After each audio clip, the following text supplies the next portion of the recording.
ថ្ងៃ17មេសាចិន5កម្ពុជាអូនដំ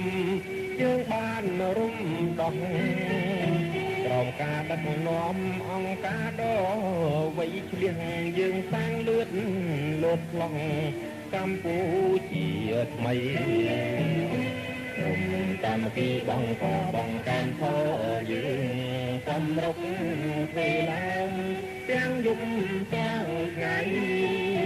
យើងជ្រើបោកបែនញាប់ជើងងាប់ដៃដើម្បីកុំអើយទៅយើងធ្វើខាតចាប់ដៃ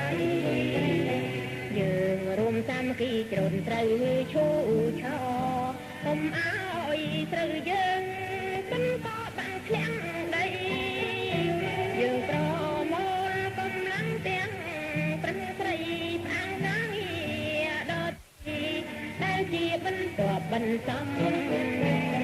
ក្រុមតាមពីយើងសម្រុកជ្រូតត្រូវឲ្យខ្លាំងផុនឈឺ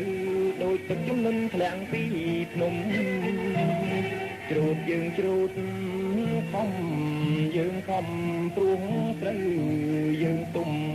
គ្រប់ត្រែអស់ហើយបដិញ្ញាជ្រូតត្រូវឲ្យហើយឆាប់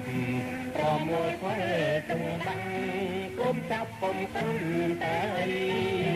បន្ទាប់ពីជ្រូតកាន់ទាំងដាក់ផ្លែរួចហើយសម្រុកអត់លុយលេបលឺតែថ្មី